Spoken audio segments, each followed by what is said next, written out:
Então, muito boa noite. O meu nome é Ana Moreira, eu sou médica e hoje vimos falar de um tema que eu gosto muito de falar. Quase toda a gente acha muito mal falar sobre a morte, mas a questão de falarmos sobre a morte tem a ver com o facto de que a morte faz parte da vida. Todos nós passamos por morte dos nossos entes queridos, dos nossos amigos, de colegas de trabalho.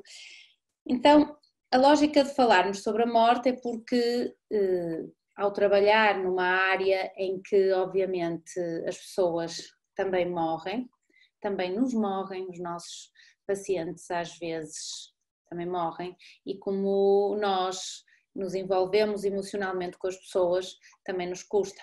Portanto, a aprendizagem que eu venho tentar passar-vos hoje é realmente conseguirmos perceber o que é a morte, porque é que temos tanto medo da morte, porque é que nos preocupamos tanto com a morte e não nos preocupamos tanto com a vida. E a lógica é que quando nós conseguimos perder o medo da morte, então verdadeiramente nós começamos a viver. Então vamos ver se eu consigo compartilhar aqui os meus slides. Onde é que isto está? Aqui. Este tema hoje era para vos falar sobre o que é que acontece então neste processo da morte, do morrimento. Se nós pudéssemos dizer uma palavra em português que não ficasse mal, seria um morrimento, porque eu também noto na minha prática clínica que muitos pacientes estão vivos por fora, porque respiram e o coração bate. Mas de facto, cada vez mais temos mais pessoas que nos chegam e estão num estado de amortimento por dentro, no sentido em que as pessoas verdadeiramente hoje não vivem ou vivem muito mal. Habituámos-nos a ter tanta rotina má na nossa vida, tanta rotina em que saímos de casa feitos loucos para trabalhar, vamos para o trabalho a correr, trabalhamos a pensar em casa, estamos em casa a pensar no trabalho, e com isto vamos perdendo a nossa saúde. E esta quarentena ou esta pandemia está-nos a fazer pensar nos valores verdadeiramente essenciais da nossa vida. Não sei se alguma vez se pensaram sobre o que é que custa nascer. O processo do nascimento é um processo complicado para a consciência. É muito mais complicado o processo do nascimento do que o processo da morte. Porquê? Porque quando nós nascemos, nós deixamos uma realidade que é uma realidade extrafísica. Eu vou-vos hoje explicar isto muito bem, ou pelo menos vou tentar. E entramos dentro do corpo físico. Quando nós entramos dentro do corpo físico, é o que se chama o nascimento, pelo canal do parto, e aí passamos a ser um ser humano com corpo físico, mas quem entra é o corpo energético. E este corpo energético, portanto, deixa a dimensão extrafísica. Quando o corpo energético deixa a dimensão extrafísica, morre daquele lado para vir para este lado. Ora, é muito mais complicado, portanto, o abandono da dimensão extrafísica do que quando nós morremos e abandonamos esta dimensão intrafísica para passarmos para a dimensão extrafísica. Por isso é que eu chamo a atenção de que aproveitemos este período de quarentena para verdadeiramente perceber como é que nós vemos a vida, como é que estamos a viver a nossa vida. Estamos a viver a nossa vida sem ânimo, sem esperança, já como adultos, mas com os olhos de de um idoso desesperançado ou estamos a viver a nossa vida como uma criança verdadeiramente maravilhada com a própria vida? Então, esta lógica de que quando nós, no processo da vida, o que estamos aqui a fazer, o que é que nós viemos aqui fazer, esse então é aquilo que eu vos gostaria de transmitir um bocadinho hoje. Como sempre, pedir-vos que nos sigam nas redes sociais. Estamos a tentar estar mais ativos nas redes sociais, exatamente porque as pessoas nos pedem ajuda, estão a perder a sanidade mental, por isso é que eu já fiz uma palestra sobre a sanidade mental, que vos peço que vão ao site anamoreira.pt e procurem as palestras e possam então observar esta palestra sobre sanidade mental, porque como estamos um pouquinho a ficar malucos de estarmos dentro de casa, então o nosso esforço em ceder-vos material enfim, para vos deixar mais bem dispostos. Como eu já estava a explicar, esta é uma das minhas frases favoritas e eu queria começar a palestra exatamente por falar sobre ela, que é: temam menos a morte e temam mais a vida insuficiente. Exatamente o que é que isto significa? Significa que quando eu vivo a minha vida sem pensar no significado da minha vida, sem ter um propósito maior para a minha vida, então significa que eu estou a viver uma vida insuficiente. E, portanto, a partir daí a morte já não tem nenhum sentido, porque então é como eu estar a viver a vida esperando a morte. Então a lógica, e por isso me venho dedicando a falar sobre a felicidade, sobre o otimismo, sobre o amor, os relacionamentos e a família, é exatamente para nós conseguirmos melhorar o processo da nossa vida, deixarmos de ter uma vida insuficiente, perdermos o medo da morte e com isto termos um verdadeiro sentido para a nossa vida. E também devemos chorar as pessoas à nascença e não a quando da sua morte. Esta frase foi escrita por um filósofo chamado Montesquieu e eu já vos expliquei na minha ótica e naquilo que eu estudei o que é que isto verdadeiramente significa. Portanto, quando nós nascemos para esta realidade intrafísica, nós deixamos a dimensão extrafísica e por isso é que nós devemos chorar quando nascemos, porque vamos ter muito mais saudades do lado de cá do que quando morremos e deixamos o lado de cá e vamos para o lado de lá. E então, depois desta introdução, muito obrigada por nos estarem a ouvir, a pergunta é: o que é a morte? Quando perguntamos o que é a morte, também temos que perguntar o que é a vida. Então a morte, simplesmente do ponto de vista clássico, é definida como ausência de vida e foi sempre vista com um certo mistério, com uma certa superstição, com uma certa fascinação pelo ser humano. Do ponto de vista de classificação, podemos considerar vida o período de tempo entre o nascimento e a morte do ser vivo, e podemos considerar a morte o ato de morrer, o fim da existência, a cessação completa da vida em termos animais ou vegetais e em termos figurativos podemos considerar a morte como um sofrimento excessivo, um pesar, uma angústia, e neste sentido é que eu digo que muitas vezes nós estamos a viver um processo de vida, nós estamos a ter uma vida adulta em que estamos mortos e não sabemos, porque não vivemos com verdadeira qualidade, não vivemos com verdadeiro sentido. Então, nesta forma de pensar, o homem é o único animal que sabe que vai morrer. E porquê é que, se nós sabemos que vamos morrer, se nós então compreendermos o que são as dimensões, porquê é que nós temos medo da morte?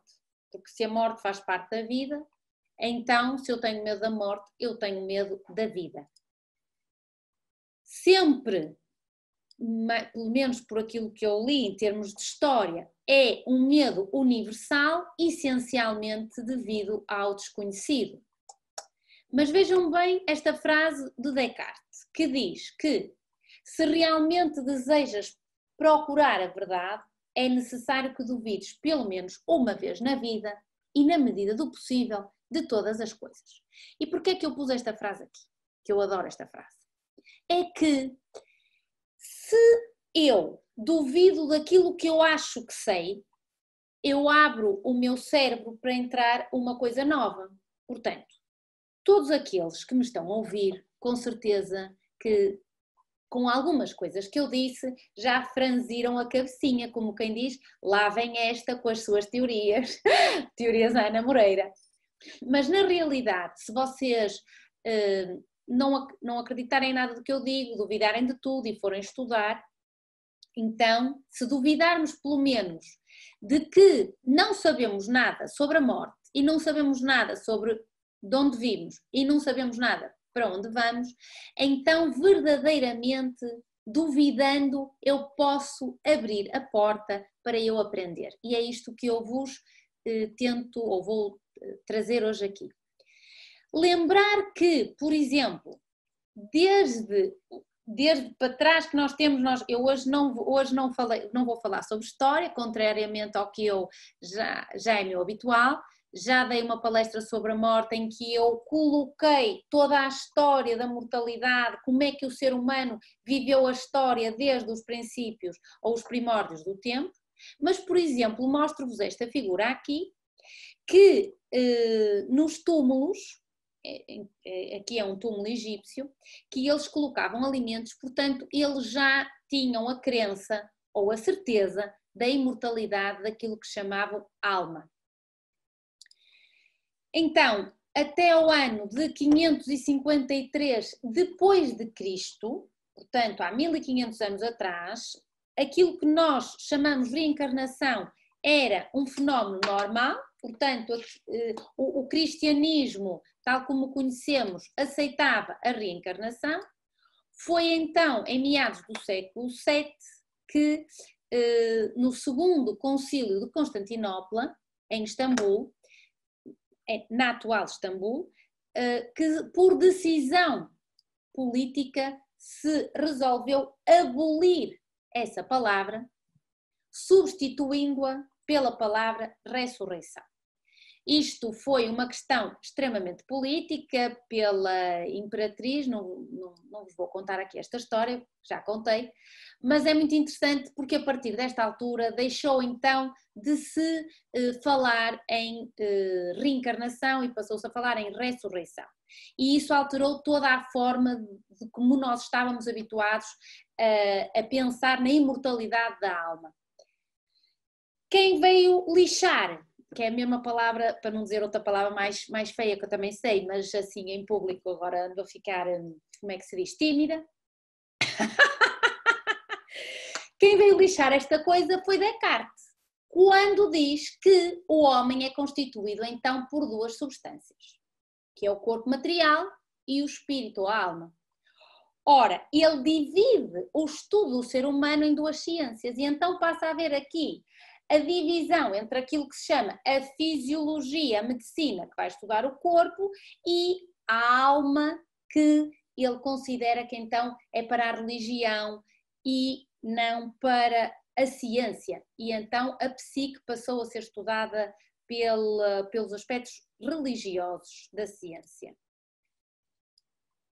Quando, em 1944, Max Planck, que ganha um prémio Nobel da Física, diz que existe uma matriz divina, um universo, que é a origem das estrelas, do DNA, da vida e tudo o que existe, que se chama a teoria do campo unificado.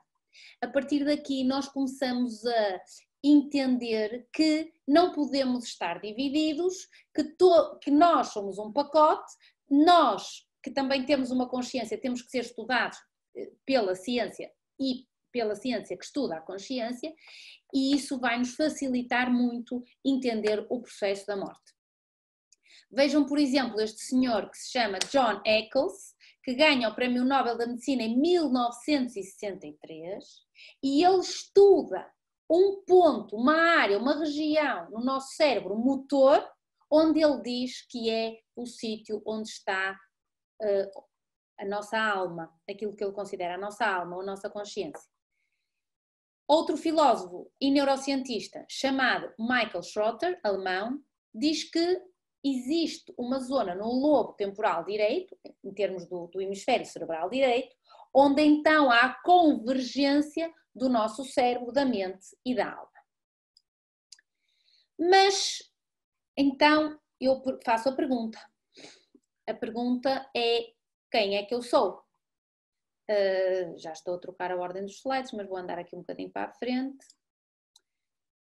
Quem sou eu? Quando eu vos pergunto a cada um de vocês quem é, normalmente nós dizemos: eu sou a Ana. E então, e quem sou eu? Eu sou a Ana médica, mas eu também sou a Ana atriz, como veem aqui esta foto dos meus tempos de atriz, mas eu também sou a Ana mãe, eu também sou a Ana tia, eu também sou a Ana prima, eu também sou a Ana amiga. Então, nós assumimos diversos papéis na nossa vida. Mas então a pergunta é: quem sou eu? Eu sou médica? Ou eu sou mãe? Ou eu sou filha? Ou sou neta? Ou sou irmã? Quais são os papéis mais importantes da minha vida? Mas quem sou eu verdadeiramente? Para responder a isto, vou-vos falar hoje sobre uma ciência chamada conscienciologia, que estuda então a consciência. Porque na realidade nós somos, no nosso sentido estrito, nós somos uma consciência. Porque eu nasço e sou uma consciência neste corpinho lindo, e eu morro e deixo o meu corpinho lindo, mas eu sou na mesma essa consciência. Então existe uma ciência que se chama conscienciologia. Logia, como sabem, logos é o estudo da consciência. Portanto, é a ciência que estuda a consciência e as diversas formas de manifestação da consciência. E o que é que nós podemos interpretar como consciência? A consciência é a essência daquilo que nós somos, é o ego, a nossa alma, o nosso ser superior, o nosso self. Na perspectiva da conscienciologia, a morte do corpo humano é uma condição indispensável à sobrevivência da espécie humana e ao prosseguimento da aprendizagem das consciências no planeta Terra. Isto foi escrito pelo professor Valdo Vieira, que era um médico brasileiro e desenvolveu então a ciência da conscienciologia.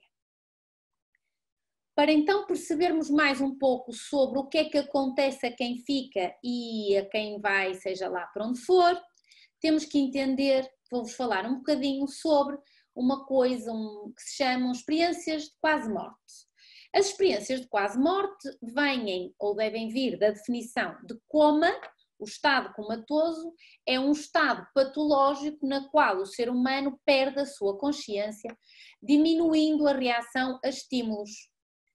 Podemos entrar em coma alcoólico, podemos entrar em coma diabético, podemos entrar em coma porque tivemos um acidente ou podemos entrar em coma porque estávamos a ser operados e tivemos um choque e entramos em coma. O que é que se considera então o coma?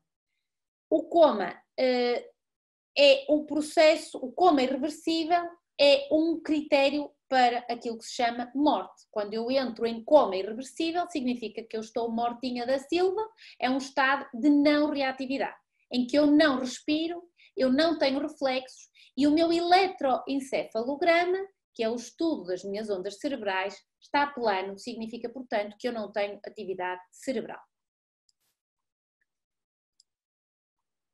É importante, então, vocês perceberem que o critério para declarar que uma pessoa está morta é a paragem irreversível de todo o encéfalo ou a morte encefálica. E então eu vou ver se não tenho respiração, se não tenho batimentos cardíacos e se não respondo aos testes cerebrais, significa que eu estou morta do ponto de vista cerebral, logo em termos médicos passam-me o meu certificado de óbito. O processo ou o momento antes, podendo não haver estado comatoso, da morte física propriamente dita, levou a ciência a estudar uma série de fenómenos chamados experiências de quase morte. O que é que isto significa? Significa que estudaram pacientes que entraram em coma e do qual recuperaram. Estas pessoas começaram então a falar, ou contar experiências que tinham tido no momento em que supostamente elas não deveriam ter reflexos. Vamos então falar sobre isto. O rei Hussein da Jordânia, por exemplo, entrou em coma e então contou que ele sentia-se um espírito livre, flutuava acima do seu próprio corpo, viu os médicos a fazerem-lhe reanimação cardiovascular. Há relatos de pessoas cegas desde o nascimento que tiveram experiências de quase morte e, portanto, detalhavam as cores, as roupas e as joias que as pessoas levavam no momento da experiência de quase morte. Mas o mais interessante, ou pelo menos aquilo que eu acho mais simpático estudar, são estas experiências de quase morte em crianças. Porque, obviamente, que os céticos dizem que as experiências de quase morte em pessoas adultas são produtos da imaginação e blá blá blá, vocês podem bem imaginar o que é que dizem. Então, como é que são as experiências de quase morte em crianças?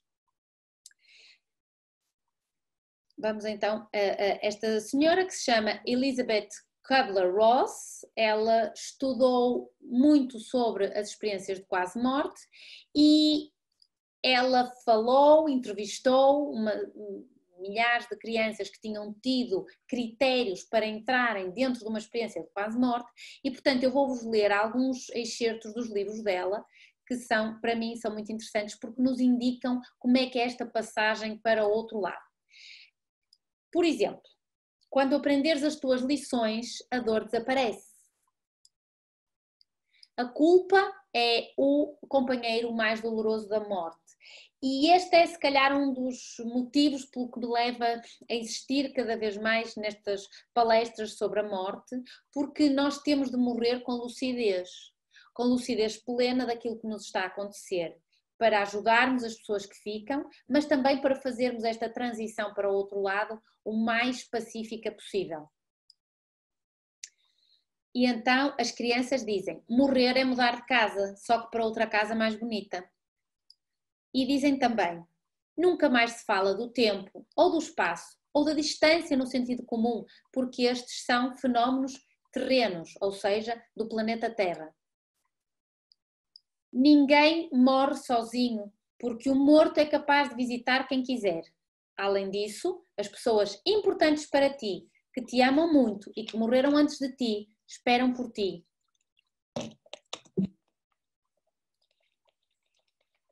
Cada ser humano é guiado desde o nascimento até à sua morte por uma entidade espiritual.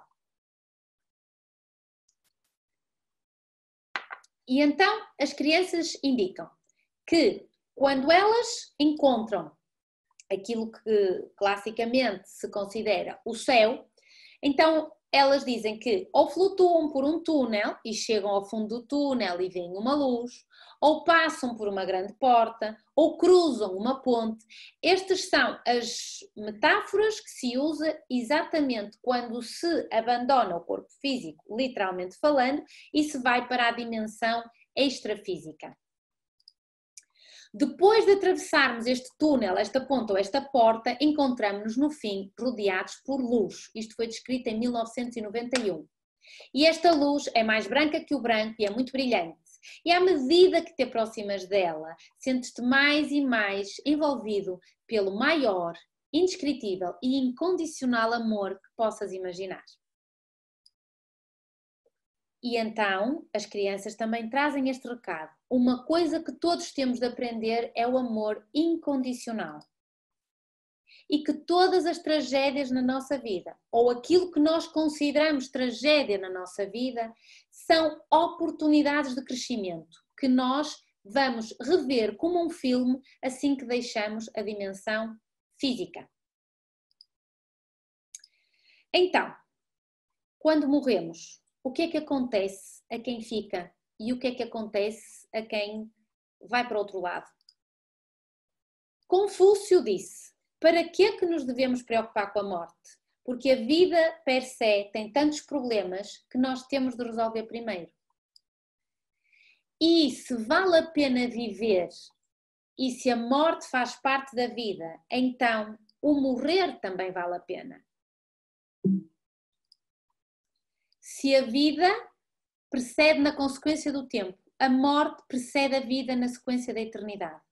A morte pode ser o fim da ilusão da vida, mas é o princípio da verdadeira vida, da vida imortal da alma. E Victor Hugo disse que a vida já é curta e nós, a vida física, obviamente, e nós desperdiçamos-la ainda mais, tornamos-la mais curta porque desperdiçamos aquilo a que chamamos tempo. Então, este filósofo chamado Senécia disse que apressa-te a viver bem e pensa que cada dia é por si só uma vida. Se quiseres poder suportar a morte, fica pronto, se quiseres poder suportar a vida, fica pronto para aceitar a morte. Isto foi descrito por Sigmund Freud, como sabem, era um psiquiatra, e o que ele quer dizer com isto é que nós devemos aceitar a morte como que a morte fazendo parte da vida, de forma a deixarmos de ter medo da morte para podermos viver a verdadeira vida. Tudo na vida é emprestado, então não vale a pena viver apegado. E a vida é um espelho, devolve aquilo que projetamos nela, portanto cuidado com aquilo que você reflete no seu espelho. A vida é aquilo que acontece enquanto fazemos planos. Esta frase foi escrita por John Lennon. Isto significa, e remetendo ao início da palestra, é exatamente o que eu digo quando digo que muitas vezes nós estamos a perder a nossa vida porque vivemos sem sentido ou sem propósito maior. Bom, então, Charles Chaplin disse uma coisa muito interessante, porque a única coisa tão inevitável quanto a morte é a própria vida, portanto é uma verdade absoluta, e a morte transforma a nossa vida em destino.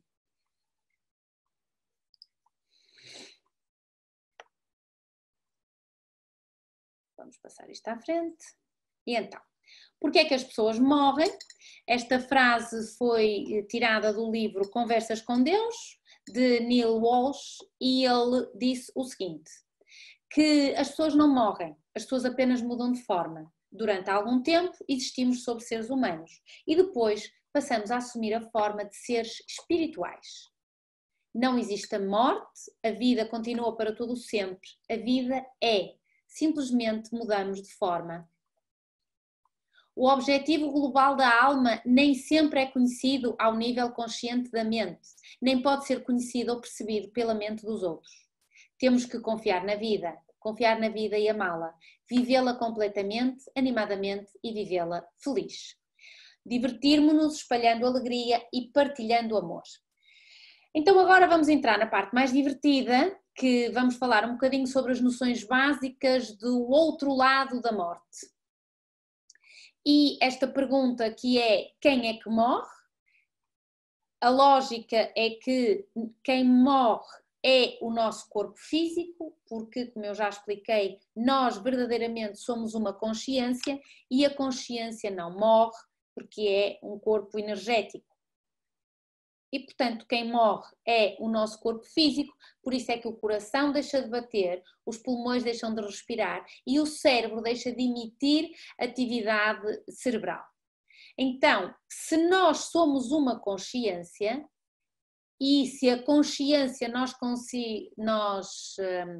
consideramos esta consciência como o nosso ego, a nossa alma, o nosso self, a consciência vai utilizar um conjunto de corpos para se manifestar. Nós chamamos a isto os veículos da consciência.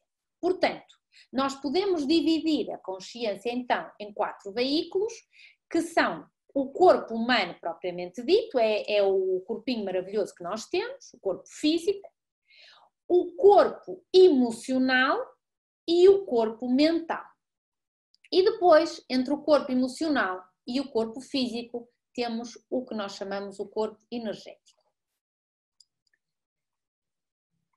A consciência, portanto, pode estar na dimensão intrafísica ou na dimensão extrafísica. Já vamos perceber um bocadinho mais à frente o que é isto da dimensão intrafísica ou extrafísica. Ou seja, quando a minha consciência assume a dimensão intrafísica, eu estou aqui neste plano físico, no planeta Terra, sentada na minha cadeira, na minha casa. Quando eu estou na dimensão extrafísica, eu posso estar projetada na minha dimensão extrafísica, ou seja, o meu corpo energético sai do meu corpo físico e vai à dimensão extrafísica. Vamos então perceber um bocadinho isto mais detalhadamente. Vamos ver esta figura, que mostra então o meu corpo físico, aquilo que nós chamamos o soma, que estudamos na anatomia, que estudamos portanto, na nossa licenciatura de medicina, aquilo que nós estudamos é o corpo físico, é o soma. Depois temos então o corpo emocional. E entre o corpo emocional e o corpo físico temos o corpo energético. O que é o corpo energético?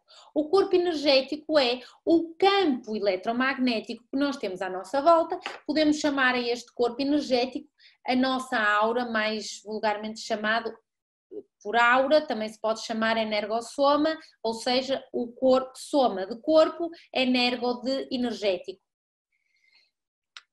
Então, a aura, ou o campo eletromagnético propriamente dito, está já estudada pela ciência. Nós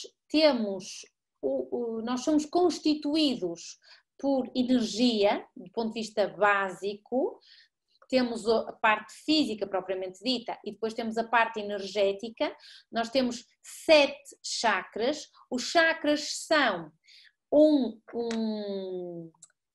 uns centros de energia que temos desde considerado o chakra raiz, portanto que é aquele que nos conecta mais à terra, até ao chakra que fica na cabecita e que nos conecta mais com os planos superiores. Cada chakra está relacionado com uma glândula, portanto nós também podemos interpretar as doenças físicas, por exemplo, uma diabetes, nós podemos interpretá-la como uma alteração do centro energético correspondente ao pâncreas, que é o terceiro chakra. Ou seja, nós conseguimos incluir qualquer doença que eu tenha numa perspectiva física e numa perspectiva energética. E quando nós verdadeiramente vemos um paciente e estudamos um paciente e o tratamos nestas duas perspectivas, o resultado, como podem imaginar, é muito mais significativo. Então, os 7 chakras são também chamados de corpos subtis, porque estamos a falar de energia, ou seja, esta é a matéria, quando eu toco é a matéria, é o mais denso em mim, e quando eu estou a falar nestes centros de energia, nesta corrente de energia, por exemplo, a corrente de energia, a rede etérica que eu tenho à minha volta, nós temos mais ou menos uns tubinhos que nos percorrem, que se chamam nadis. Os nadis são uns tubinhos, temos cerca de 72 mil nadis, e estes nadis conectam-se com os pontos da acupuntura, que se vão conectar por sua vez com os chakras, e portanto vocês podem imaginar que o estudo da bioenergética hoje em dia é de facto fundamental se nós queremos fazer uma verdadeira cura de algum problema que tenhamos. A explicação deste corpo energético é a mesma de quando eu tenho uma barragem e tenho uma lâmpada. Portanto, eu recebo uma determinada energia que vem com uma determinada voltagem, que é quando a água chega à hidroelétrica, e por exemplo estamos a falar aqui numa barragem que pode ter 800 mil kW de energia, mas a transformação destes kilowatts de energia para 110 ou 220 volts, esta transformação é a mesma coisa que eu faço no meu corpo em relação à energia que eu recebo e à energia que eu transformo e à energia que eu emito, porque o meu corpo também emite energia. Os chakras também estão relacionados com emoções. Por exemplo, o primeiro chakra, que é o chakra que, do ponto de vista anatómico, se localiza no meio das nossas pernas, na região do períneo, que tem a ver com a nossa sobrevivência. Este chakra é bloqueado pelo medo.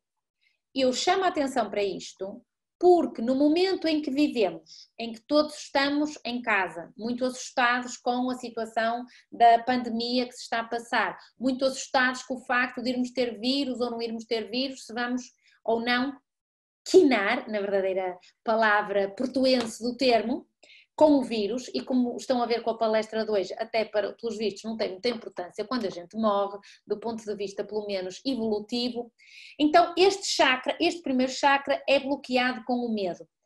Chamo a atenção para que estejam em casa tranquilos em relação àquilo que está a acontecer em termos mundiais, de forma a que o vosso rim, que é o órgão relacionado com o primeiro chakra, não esteja bloqueado.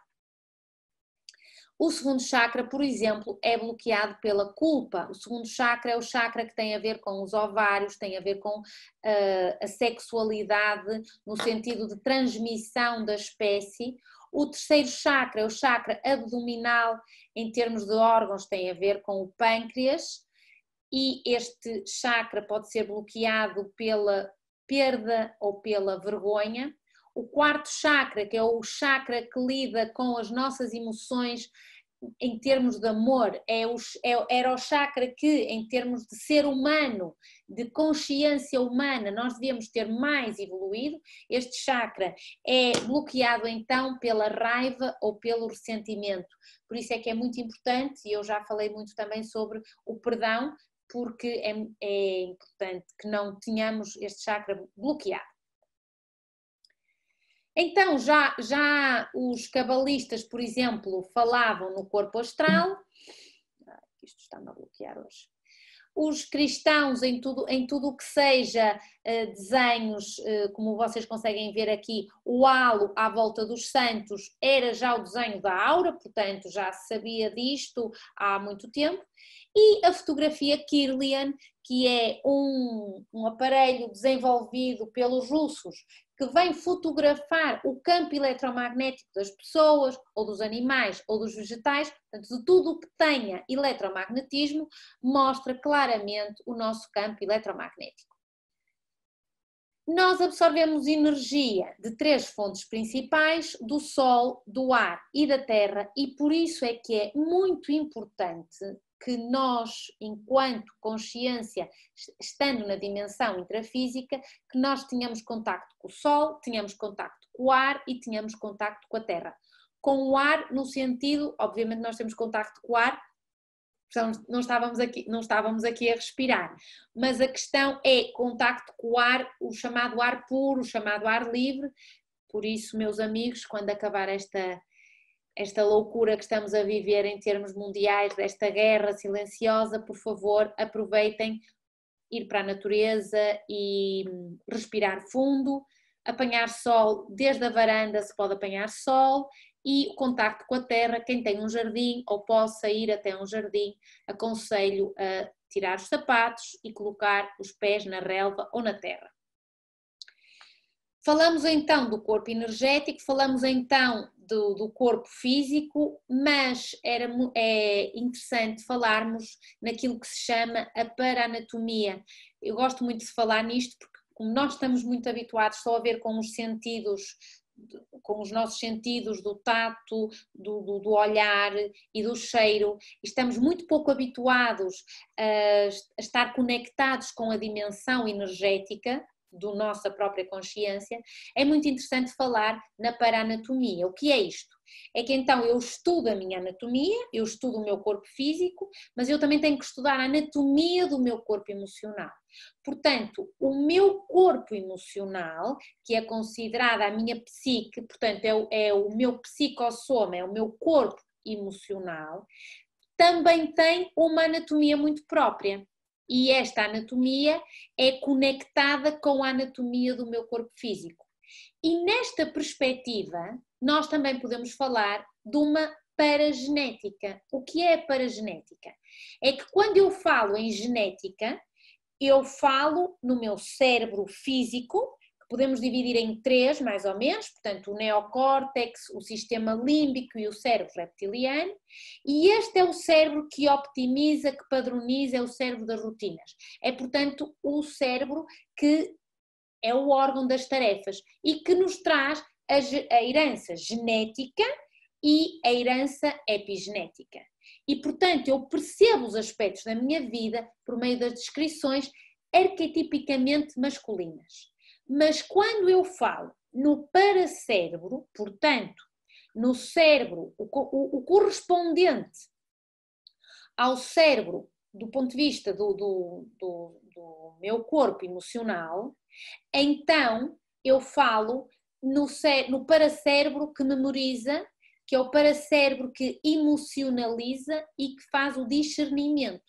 Portanto, é este paracérebro, que é o centro da minha vontade, no essencial, do mais profundo de mim, que me traz então a herança paragenética, ou seja, é a herança daquilo que eu tenho, daquilo que eu já vivi. E estes aspectos são percebidos por meio de descrições arquetipicamente femininas. Portanto, este paracérebro, que vai ser o responsável pela minha paragenética e pela minha parafisiologia, pela minha paraanatomia e pela minha holomemória, que é a memória do conjunto de todas as vidas que eu já vivi. Ai, que silêncio! Então, se estão a perceber o que eu estou a dizer, digam sim. Vamos lá. Vamos lá mais um bocadinho, porque isto é muito importante. Então, novamente, recapitulando. O conjunto dos veículos de manifestações... Ai, que já estou a fazer asneiras. O conjunto dos veículos de manifestações da minha consciência... Obrigada, Helder. Agora não sei fechar isto. O conjunto de manifestações dos veículos da minha consciência, o holossoma, é o corpo físico, é o psicossoma, a relação entre o soma e o psicossoma através do meu corpo energético e depois o meu mental soma, que é o meu corpo mental. Este é o mental soma, é conectado à minha mente e podemos lhe chamar também como corpo intelectual. É, portanto, o corpo que eu utilizo para a intelectualização dos meus raciocínios. O que é importante nós percebermos? Que nós vamos entender assim. Lembrem-se da descrição das bonecas russas, que está uma boneca maior e depois estão as bonecas mais pequeninas. Assim, do ponto de vista mais simplista da coisa, então é como se os corpos estão mais ou menos metidos uns nos outros, embora na realidade o que é importante perceber é que os corpos estão em dimensões diferentes. Então, para explicar isto, nós temos que perceber o que é a dimensão, o que é uma dimensão e o que é a densidade. Portanto, a densidade é a relação entre a quantidade de matéria e o volume de determinado objeto. Como é que isto se explica? Por exemplo, eu tenho um copo de leite condensado, que é um material espesso, e eu tenho um copo de leite comum. A mesma densidade, portanto, do ponto de vista simplificado, os corpos têm de estar em algum lugar em determinado momento, estão no copo, e o meu psicossoma, quando eu estou aqui, estou acordada, estou a falar, está no mesmo lugar que o meu corpo físico, então os veículos estão em coincidência. Portanto, o meu psicossoma está na dimensão extrafísica e o meu corpo está na dimensão física. Portanto, eles vão ocupar o mesmo lugar no espaço, só que em dimensões diferentes. Embora simplisticamente nós entendemos que eles estão no mesmo sítio, como a boneca russa. Mas do ponto de vista da dimensão, ocupam a mesma densidade, mas têm dimensões diferentes. Seria o mesmo paralelo que nós podíamos dizer entre as ondas de rádio e as dimensões. Então, as ondas de rádio, quando eu vou buscar uma frequência, elas ocupam o mesmo lugar no espaço, só que têm frequências diferentes. Quando eu coloco uma frequência para uma determinada estação de rádio, se eu mudo de frequência para outra estação de rádio, do ponto de vista do espaço, ocupam o mesmo lugar. Então significa que nós temos 4 dimensões, nós estamos na multidimensionalidade. Nós temos a dimensão física, temos a dimensão energética, temos a dimensão extrafísica e temos a dimensão mental somática. Portanto, nós podemos dizer que no corpo biológico eu estou na dimensão intrafísica e eu estou na dimensão extrafísica. Quando eu estou na dimensão energética, que é onde estão os meus chakras e, portanto, o meu corpo subtil, estou na dimensão mental somática ou estou na dimensão extrafísica propriamente dita, quando eu tenho psicossoma e mental soma. Por exemplo, vamos dar um exemplo para explicar isto melhor. Lembrem-se que estamos a falar de morte. Portanto, eu estou a explicar porque é que nós temos de deixar de estar tão preocupados com a morte e estarmos mais ocupados da vida, do espaço entre que estamos a viver entre o nosso nascimento e o abandono do corpo físico.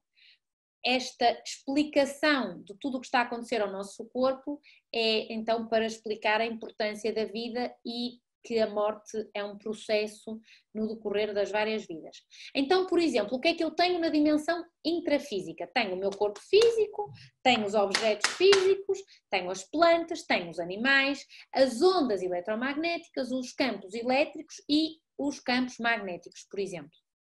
Na dimensão energética, eu tenho as bioenergias, os campos bioenergéticos da própria natureza e a bioenergia, o meu campo energético do meu próprio corpo energético. Na dimensão extrafísica, então eu tenho o meu psicossoma. E na dimensão mental somática, eu tenho o ambiente extrafísico próprio do mental soma. Então, qual é a confusão com a palavra dimensão, quando nós dizemos a 4ª dimensão? Pode ter sido, eventualmente, não tem nada a ver com o que eu estou a falar, quando se fala em 4ª dimensão, pode ter sido uma analogia para a dimensão extrafísica propriamente dita. Vamos passar esta parte um bocadinho à frente. Então, nós temos que aprender a integrar os veículos da consciência e aprender. Quando nós nos treinamos quando nós nos apercebemos desta realidade das dimensões, que eu tenho a dimensão intrafísica, tenho a dimensão extrafísica, tenho o meu corpo físico, tenho os meus outros corpos, tenho a minha consciência, então eu aprendo a sair fora do meu corpo. Quando eu aprendo isto do ponto de vista de exercícios, e isto é possível hoje em dia, então eu tenho uma projeção astral. Porque é que esta projeção astral é muito importante? Quando eu tenho uma projeção astral consciente, eu consigo aceder à dimensão extrafísica. E se uma pessoa do meu gosto já morreu, abandonou, portanto, a dimensão intrafísica, está então neste plano a que eu consigo aceder voluntariamente e com consciência, fazendo aquilo que se chama uma projeção astral consciente. Por isso, quando nós perguntamos, quando morremos, o que é que acontece a quem fica? O meu conselho é, quem fica deve estudar, por exemplo, a ciência da consciência, fazer exercícios bioenergéticos que lhe permitam o domínio do seu campo energético, de forma a ter projeções astrais conscientes, conseguir aceder a outra dimensão e, portanto, ficar muito contente quando consegue ver as pessoas da sua simpatia e que já estão nessa dimensão, aquilo que nós chamamos os mortos. O sítio para onde os mortos vão, nós conseguimos aceder do ponto de vista energético. Esta é a lição mais importante que podem tirar hoje aqui da palestra. Então, perguntas importantes para achocalhar a cabeça. Se eu estou a falar em energia, se estou a falar em outras dimensões, eu pergunto-vos, existe alguma outra inteligência que não seja a inteligência do planeta Terra? Existe inteligência extraterrestre? E pergunto, o que é que aconteceria se nós nascêssemos com a data de morte conhecida? Ou seja, quando eu nascia, tenho o meu boletim de nascimento, mas tenho já escrito a data da minha morte. Como é que seria a nossa vida? Como é que seria a nossa vida familiar?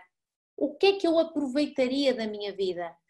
O que é que cada um de vocês faria se soubesse que ia morrer daqui por meio ano? Como é que lidariam com a vossa família? Como é que lidariam com os vossos amigos? Como é que lidariam com o vosso trabalho? O que é que resolviam da vossa vida? Porque um dos grandes problemas que nós temos na nossa vida é que temos sempre tantas coisas por resolver e nunca assumimos, e nunca planeamos, e nunca executamos. Nós postergamos as coisas que temos para fazer. E também postergamos a sanação das pessoas, ou das coisas, ou dos traumas, ou dos bloqueios que nos foram incomodando ao longo da nossa vida.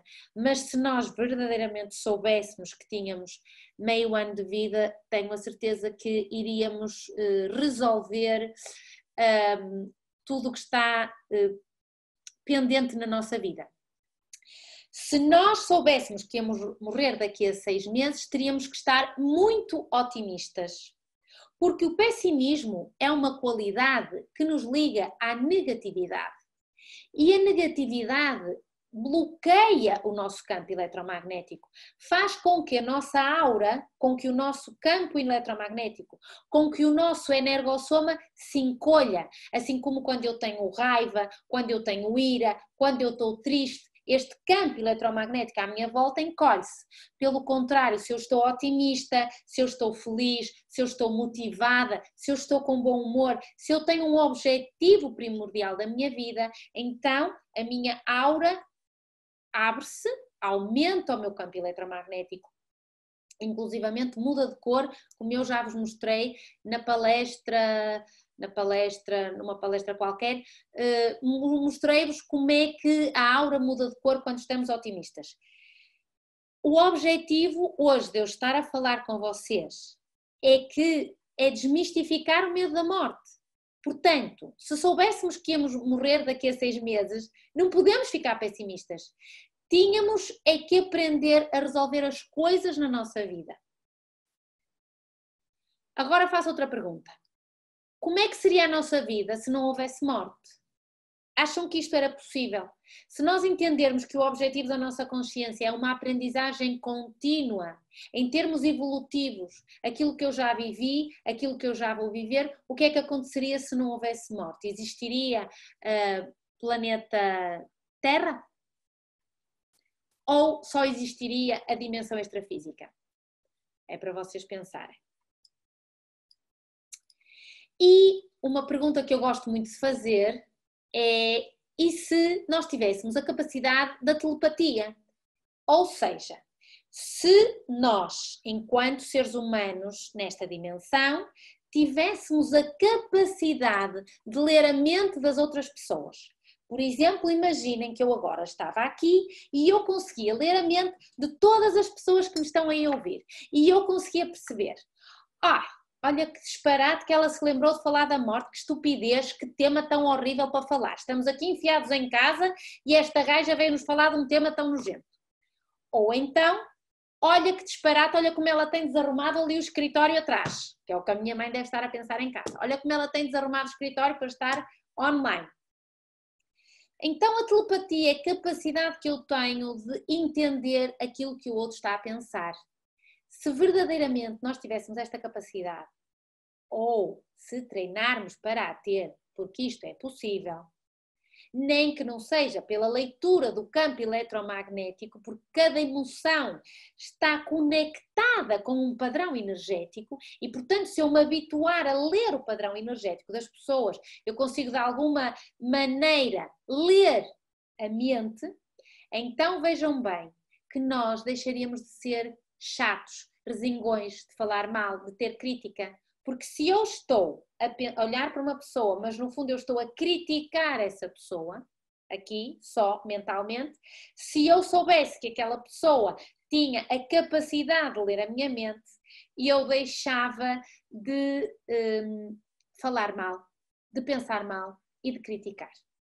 Então, deixo-vos aqui esta nota para, se calhar, começarem a ponderar, deixar de pensar mal dos outros ou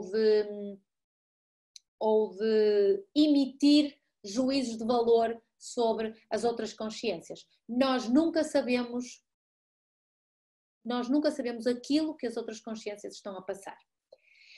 A clarividência é um fenómeno psíquico ou parapsíquico no qual eu consigo aceder à dimensão extrafísica. É facílimo de ter clarividência. Só temos é de treinar. Como nós vimos com o nosso corpo energético desde o nosso nascimento, porque ele existe a partir do momento em que eu entro no corpo físico e tenho este corpo energético, então eu consigo, se treinar, aceder a esta dimensão extrafísica e, portanto, consigo ver literalmente, não do ponto de vista físico, mas do ponto de vista energético. A clarividência também é uma das técnicas usadas para que, quando me morre alguém, eu consiga ver essa pessoa. Já não ver do ponto de vista físico, mas ver do ponto de vista energético. Portanto, para quem fica, uma das técnicas que eu aconselho é exatamente estudar a clarividência. Existem já muitos cursos, inclusivamente aqui em Portugal, que nos podem treinar no domínio então das bioenergias. Lembrar-vos que a energia segue o pensamento, daí que o meu pensamento está ligado a um padrão energético que é seguido pela energia. No universo tudo é energia, tudo vibra e eu sou aquilo que eu penso. Portanto, com isto tudo que eu estive aqui a falar, o momento da morte, o momento na qual o coração deixa de bater, o momento que o pulmão deixa de respirar e o meu cérebro deixa de emitir pensamentos e registro eletroencefalográfico, o momento da morte é então o momento no qual o corpo energético abandona o corpo físico. Existe uma ligação que se perde no momento da morte, que é uma espécie de um fio que liga ao meu corpo físico, ao meu corpo energético. Quando eu tenho uma projeção, como eu já mostrei a figura, uma projeção astral, eu saio do meu corpo físico, mas eu estou conectada com o meu corpo físico. Se eu tenho uma projeção astral, por exemplo, na minha cama, o meu corpo físico maravilhoso continua na minha caminha e o meu corpo energético sai, mas está conectado com este fio muito grosso que se quebra então no momento da morte. Portanto, o momento da morte física é o quebrar deste fio que liga o corpo energético ao corpo físico. Aqui estão as figuras, então, do abandono do corpo energético em relação ao corpo físico. Este momento da morte deve ser tido com muita lucidez, com muita consciência. Quando eu tenho esta lucidez e eu me preparo para este momento da morte, este abandono é feito sem aquilo que se chama dor. E eu também entro dentro da dimensão extrafísica com mais lucidez mental, que é muito importante. Mas quero-vos chamar a atenção que a lucidez do momento da morte é igualmente importante para quem está a abandonar o corpo físico, vulgarmente dito morrer, mas também para os familiares, os entes queridos da pessoa que morre. Os familiares da pessoa que morre têm que ter a completa lucidez de que é só um abandono do corpo físico, de que a consciência nunca morre e, portanto, têm de estar preparados, tranquilos, em paz. Ora, Como é que nós conseguimos verdadeiramente estar em paz? Nunca deixando nada por dizer, nunca abandonarmos ou transmutarmos as nossas mágoas e os nossos ressentimentos. E isso tem que ser feito ou deve ser feito antes de nós morrermos propriamente dito. Por isso é que eu digo que um exercício muito importante é nós pensarmos o que é que aconteceria se morrêssemos daqui a 6 meses, porque então vamos pensar e idealizar todo este processo. A pessoa pode morrer em sofrimento? Sim. A pessoa morre em sofrimento quando esta lucidez se perde ou quando a vida em si foi muito desconectada. Uma das coisas mais importantes que nós viemos aqui fazer a este planeta Terra, a este corpinho maravilhoso, é a aprendizagem do sentido, do propósito da vida, que na realidade é o propósito do amor incondicional. Nós conseguimos amar todas as consciências e isto é difícil. Deixar de ter crítica, deixar de julgar e ter desapego. Quando eu tenho desapego, eu sou livre. Porque se eu amo alguém com apego, isso não é amor. Amor é amar em liberdade. Amor é ter desapego. Porque o apego traz-nos sofrimento. E o amor traz-nos felicidade. Então, uma das coisas essenciais e importantíssimas que nós temos que ter ao longo da nossa vida é nós conseguirmos estar em paz com todas as consciências. E como é que isto se pode fazer? Escrevam uma lista de todas as pessoas que conheceram, desde o vosso nascimento até ao momento presente. O ano passado eu fiz essa lista, devo dizer que demorei 5 horas a fazer essa lista, e atingi as 878 pessoas que me consegui lembrar, se calhar tenho mais, mas isso é muito importante para vocês verem se existe alguém com quem tenham algum ressentimento, a professora da primária que vos deu uma reguada, na altura quando se dava reguadas, agora não se dá reguadas, mas se vocês têm esses ressentimentos isso deve ser transmutado. Uma das coisas mais importantes que nós podemos aprender na nossa vida é o sentimento do perdão com quem nós achamos que de alguma forma nos incomodou ou com quem nós achamos que nos magoou. Outra técnica que eu sou muito favorável é o planeamento do meu funeral. Ou seja, eu estou aqui cheia de vida, como conseguem ver, linda e maravilhosa, mas eu tenho um documento escrito sobre aquilo que eu quero que aconteça no meu funeral. A forma como eu quero que seja processado o momento da minha morte. Porque quando eu falo sobre isto e quando eu escrevo isto, eu desdramatizo isto. Toda a gente diz, mas tu és tola, mas que nem, mas que chatice, que pessimista, que negativista. Pelo contrário, é importante falarmos com as crianças sobre a morte, nesta perspectiva que eu estou a explicar. É importante que as crianças digam como é que elas gostavam de ser enterradas. É importante que as crianças digam como é que gostavam de ver os pais serem enterrados. E pergunto, querem ser enterrados ou querem ser cremados? É importante que possamos saber especificamente o que é que gostaríamos que nos acontecesse naquele processo do mortimento.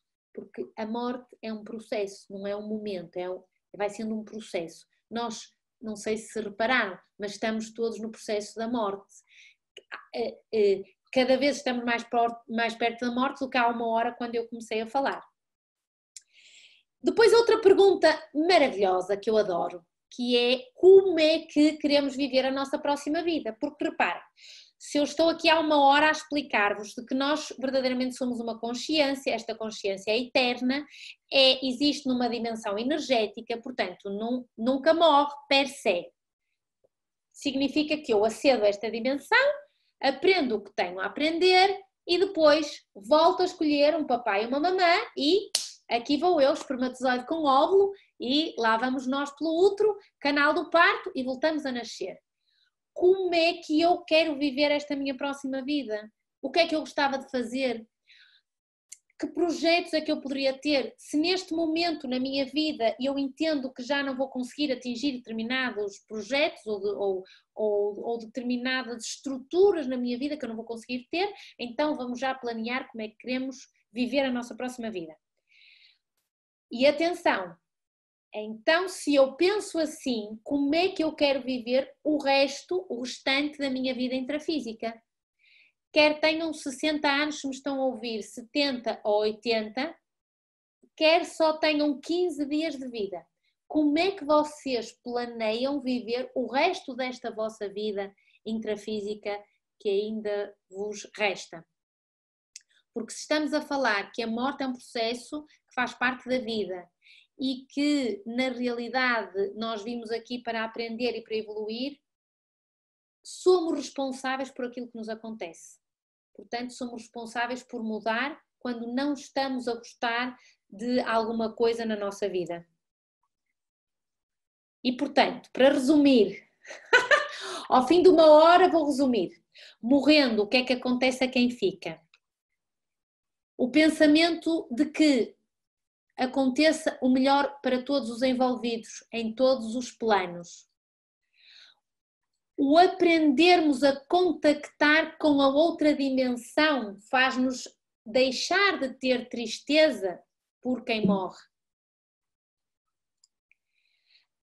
O estudo dos fenómenos parapsíquicos, a clarividência, a projeção astral, a telepatia, que nos fazem sentir seguros de que nunca perdemos ninguém, nunca ninguém nos abandona. Continuamos a amar as pessoas que acedem a esta dimensão extrafísica e deixam a dimensão intrafísica. Que devemos então contactar com aquilo que se chama a consciência universal e que devemos aceder ao ser cósmico que todos somos para deixarmos de nos preocupar com a morte. E que neste processo temos que ser cosmoéticos, temos que pensar que tudo aconteça pelo melhor para todos os envolvidos. O que é que isto quer dizer? Às vezes é um egoísmo eu querer que alguém não morra. Às vezes é um egoísmo eu pedir para alguém ficar à minha beira mais algum tempo.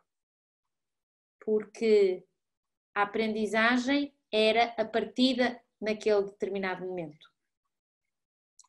Então, quando eu aprendo a ser cosmoética em todos os aspectos da minha vida, eu aprendo a ser cosmoética com a morte e eu acedo a esta filosofia de que aconteça o melhor para todos, em todos os planos.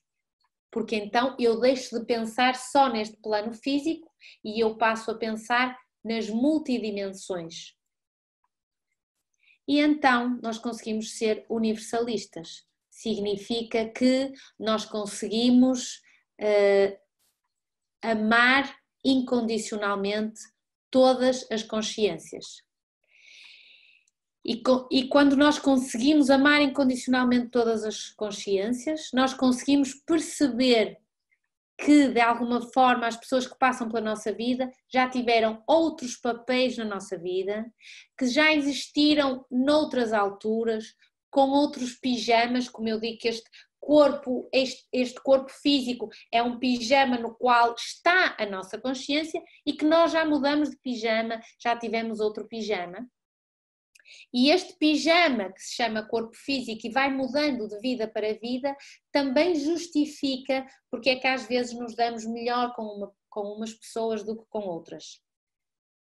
Então, quando temos a certeza, consciencializamos-nos de que existe o outro lado e autoconsciencializamos-nos da multidimensionalidade, deixamos de nos incomodar com o processo da morte e só aí, nesse preciso momento, é que começamos a viver melhor a nossa vida. Meus amigos, isto era tudo o que eu tinha para vos contar hoje.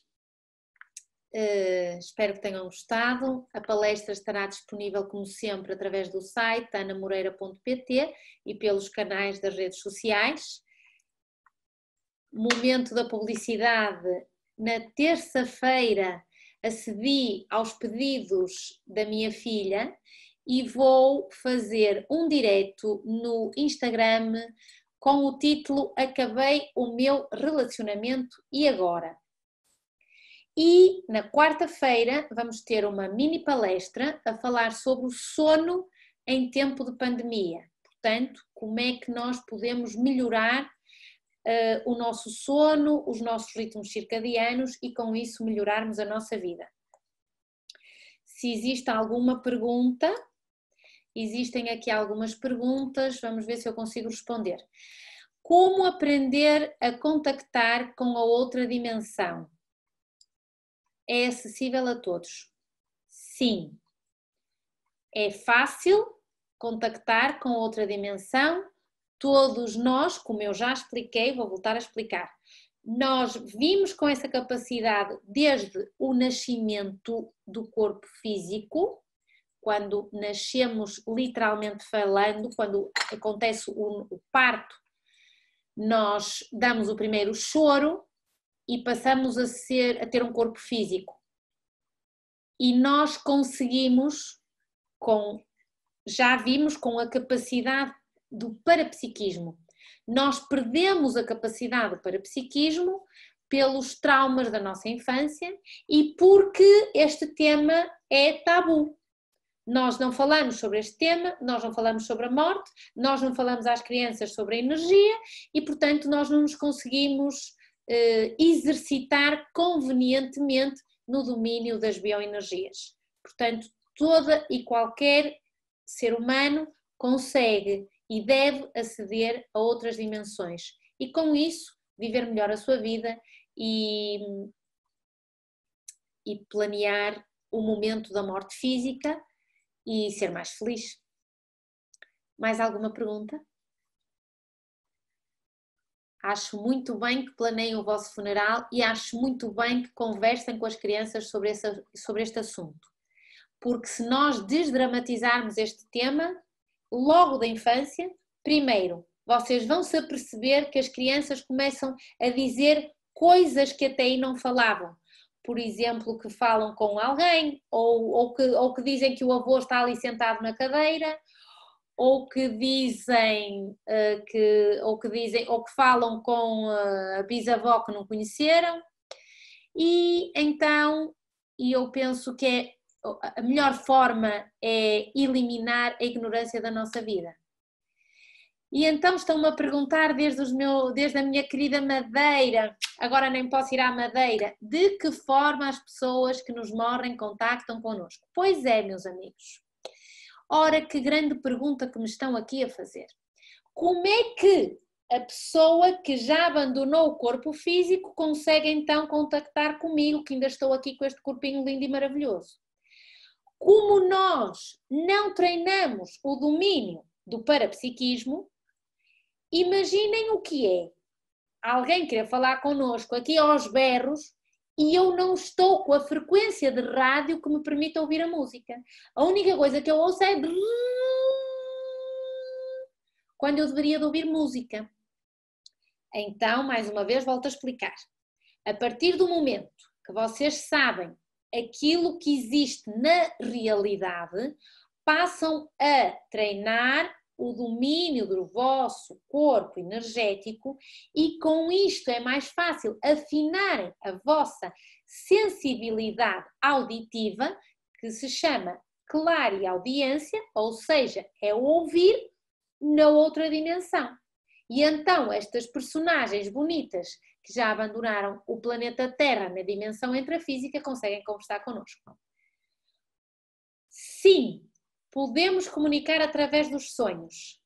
Quero que estejam muito atentos aos vossos sonhos a partir de agora, porque muitas vezes a maioria dos sonhos não são sonhos, são um fenómeno parapsíquico chamado projeção astral e, portanto, as pessoas que já abandonaram o corpo físico, vulgo mortos, usam os nossos sonhos para contactarem connosco. Reparem, toda a gente que sonha com a família que já morreu, sonha sempre com ela a falar, nunca sonha com a família morta. Muito interessante, não é? Também acho. A telepatia treina-se da mesma forma que qualquer outro fenómeno parapsíquico. Treinar, treinar, treinar, assim como se treina o exercício físico, assim como se treina cozinhar para querer cozinhar bem, assim como se treina o sexo para quererem ser atletas maratonistas agora que estão em quarentena todos fechados em casa, é sempre da mesma maneira, é com o treino do campo energético, da nossa bioenergia, que podemos aceder às outras dimensões e, portanto, aumentar os nossos fenómenos parapsíquicos. Lembrando-se sempre que tudo começa pela teoria.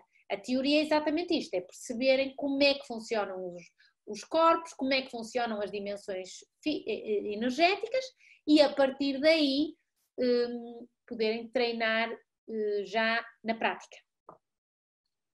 Bom, se não existe mais nenhuma pergunta, por hoje ficamos aqui. Vamos fechar isto. Meus amigos, muito obrigada. Até à próxima.